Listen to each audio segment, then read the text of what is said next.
दिल का अंगना छूटे ना। बहुत बर्दाश्त कर ली तुम्हारी बदतमीजी। चलो अब तुम मेरे साथ। नहीं जाऊंगा मैं आपके साथ। आप रहमा को अपने साथ ले जाएं। खुदा के लिए पापा छोड़े आप उसे।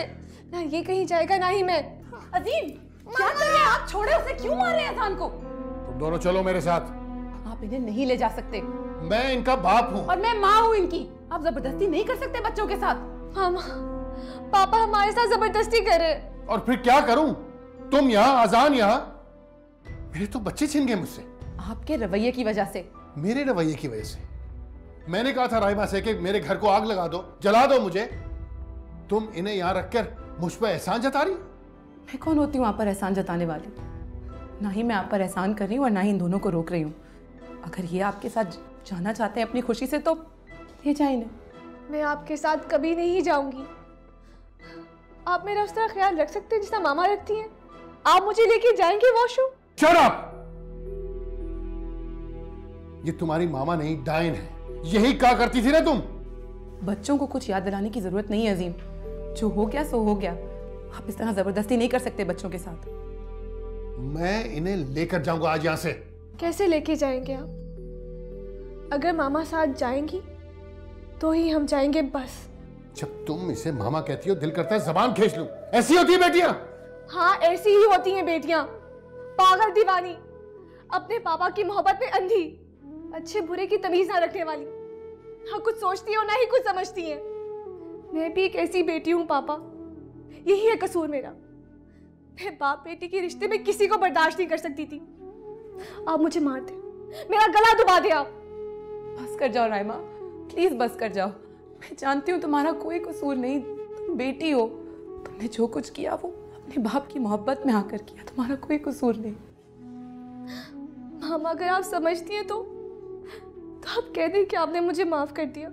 हाँ राइमा, मैंने तुम्हें माफ कर दिया। मैं तुम्हें क्यों माफ नहीं करूंगी? मैंने तो फैसल को भी माफ कर दिया। मुझे तुमसे कोई गिला नहीं, कोई शिकवा नहीं। पर प्लीज अपने पापा को परेशान मत करो। ये बहुत प्यार करते हैं तुम दोनों से। तुम दोनों पापा के साथ चले जाओ। अजान चले जाओ पापा के साथ। लेकिन आपके बगैर? नहीं मामा, हम आपके बगैर कहीं नहीं जाएंगे।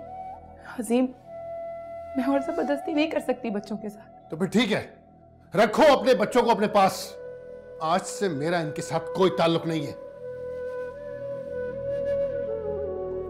अजीम बेटा। अम्मी, महविश को कह दीजिएगा कि सारे नोटिस इकट्ठे भिजवा दे। मैं साइन कर दूंगा। अजीम बहुत सालिम है महविश।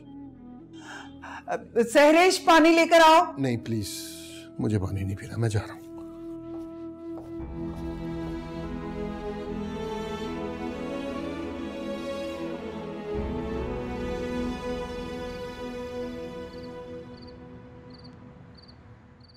क्या महविश, तुम क्या कह रही हो? फैसल को इस घर में दोबारा ले आऊं? हरगिज नहीं। चाचा जान छोड़ दे इन सब बातों को, भुला दे सब कुछ।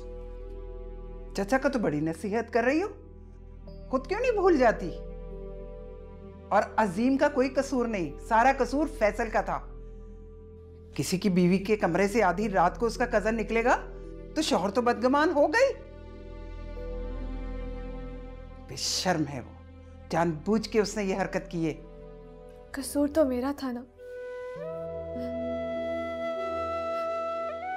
अपने पापा की जिंदगी और इज्जत दोनों बर्बाद कर दी है मैंने। मामा आपने तो मुझे माफ कर दिया। मैंने तो अपने गुनाह का इतराफ भी कर लिया। तुम्हारी मामा ने तुम्हें माफ कर दिया है, लेकिन मैंने फैसल को माफ नहीं किया है। बेगैरत इंसान है वो। अब्बा फैसल को नहीं, आप अपने पोता पोती के बाप को तो माफ कर सकते हैं ना। कल को अगर आपकी पोती भी रहमा जैसी हुई तो। चाचा जान आप मुझे इजाजत दें, मैं फैसल को ले आती हूँ। नहीं, कोई जरूरत नहीं। फैसल इस घर में कदम भी नहीं रखेगा। ना तो फैसल को मैं यहां आने की इजाजत दूंगा और ना तुम्हें इजाजत दूंगा कि तुम उसे लेने जाओ। पर चाचा जान बस रहने दो तुम। बेटी का तो बड़ा घर बचाने की कोशिश कर रही हो, अपना टूटता घर भी बचा लो। अगर तुम्हारे और अजीम के रिश्ते को कुछ हुआ, मैं और तुम्हारे अब्बू जीते जी मर जाएंगे।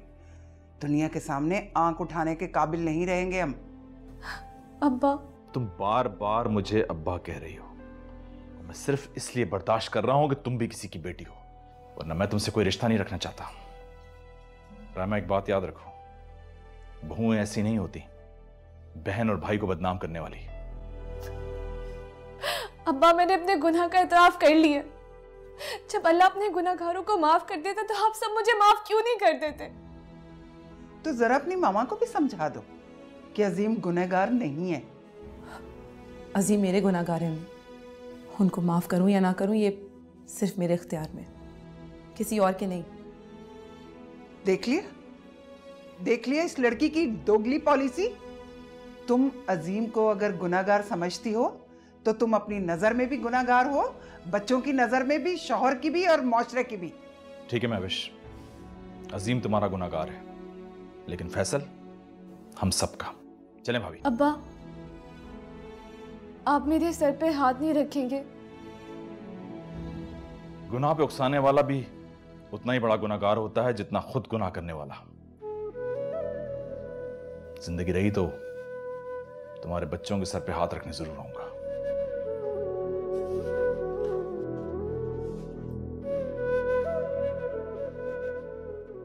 मामा। राहिमा, मैं तुम्हें फ़ोन ला कर देती हूँ, तुम फैसल से बात कर लो। मामा, आप पापा को। मैं तुम्हें फ़ोन ला कर देती हूँ।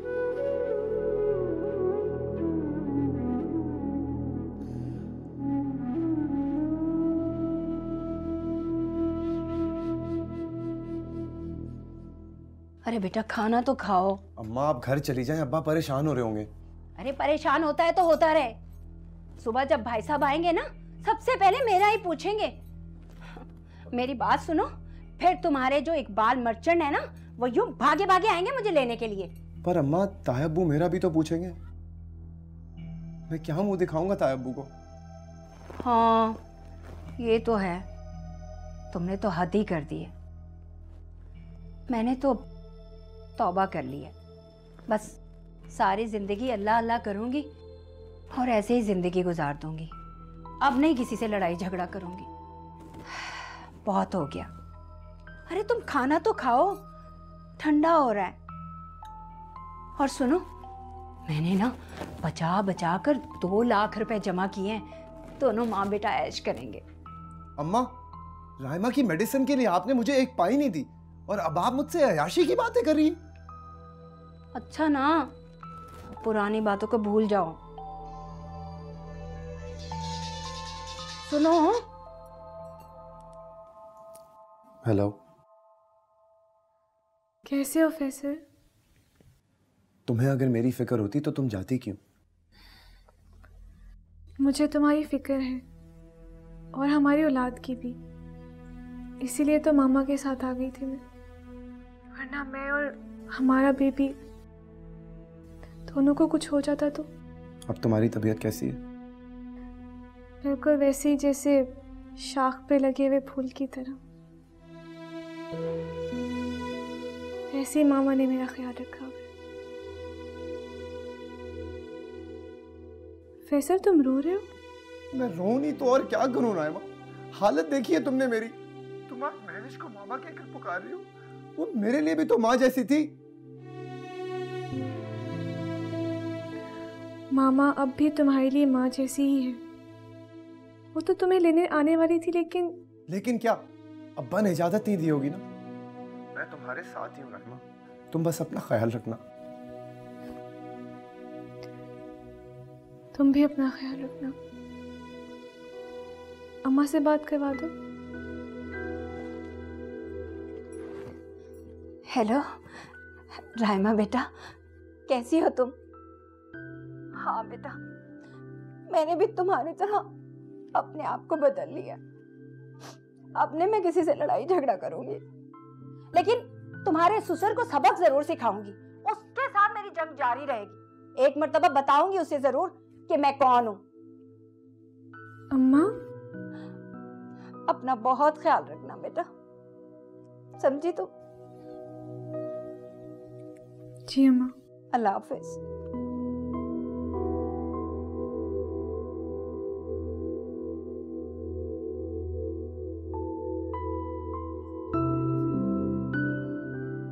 सर, आप अकेले आ गए? रायमा जी, महविश जी, अजान बाबा सब कहाँ हैं? हाँ, मैं अकेला ही आ गया हूँ। कोई भी मेरे साथ नहीं आया। सब लोगों ने मेरा साथ छोड़ दिया। मेरी बीवी, मेरे बच्चे, वो भी मेरे साथ नहीं है। मैं इस दुनिया में अकेला हो गया हूं, बिल्कुल तन्हा हो गया हूं। कोई भी मेरे साथ नहीं। सर संभाले खुद को। सर मैं तन्हा रह गया हूं। मैं तन्हा। सर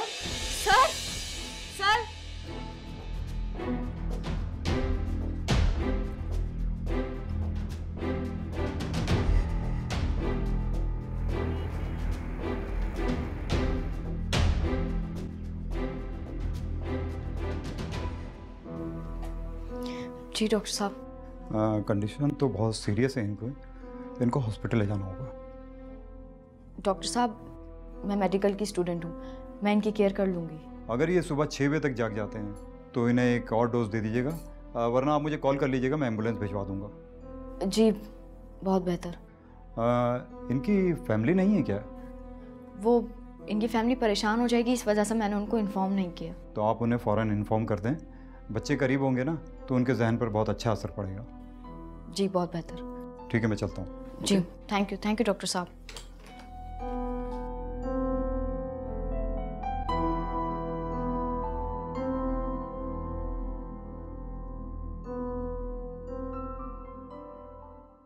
मुझे तो यकीन नहीं आ रहा अम्मी कि अजीम ने उस मेट के हाथों झूठ बुलवाया। देखो बेटा, इतनी जिद अच्छी नहीं होती। जिद और अना तो खुदा को भी पसंद नहीं है। और फिर वो तो तुम्हारा शौहर है।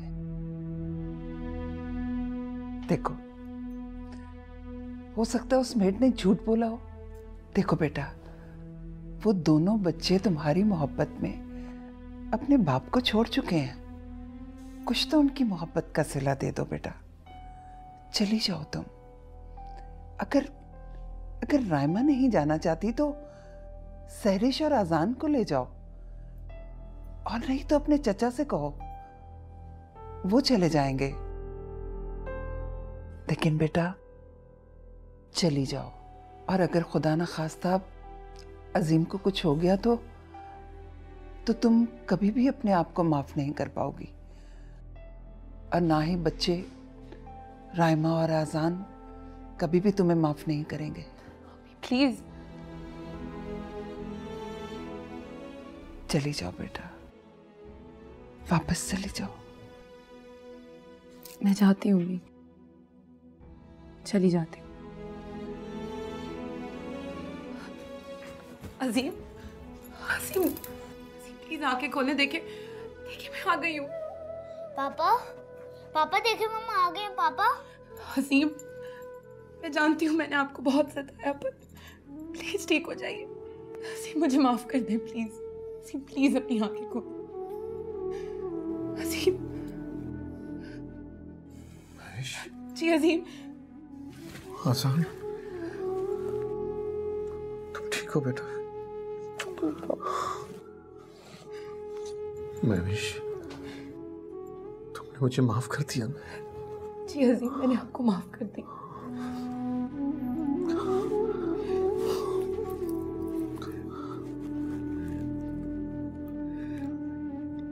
आप प्लीज ठीक हो जाए। हम सब आपके पास रहेंगे, आपके साथ रहेंगे अजीम।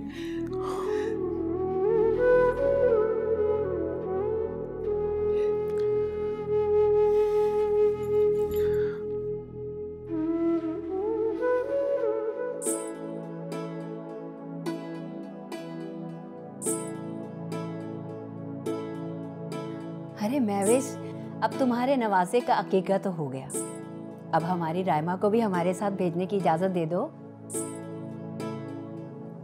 क्यों जीनत भाभी? हाँ भाई, नाना नानी की इजाजत तो बहुत जरूरी है। क्योंकि भाई जिस तरह से महविश ने रायमा को संभाला है वो बिल्किस के बस की बात नहीं थी। देखो इकबाल, हमारी बिल्किस को अब कुछ नहीं कहना तुमने। अरे ये तो आप लोग रायमा से पूछें, क्योंकि ये चाहती है कि बाबुल का अंगना ना छूटे। नहीं पापा, अब मुझे एहसास हो गया कि बाबुल का आंगन छोड़ना हर बेटी की खुशनसीबी होती है। मेरा मैका तो मेरी मामा के दम से है और मेरी हमेशा यही दुआ है। मेरे बाबुल तो अब बस ताया अब्बू और अब्बा हैं। बस आप यही दुआ करें कि मेरा ये बाबुल का आंगन कभी ना छूटे। आमीन आमीन आमीन।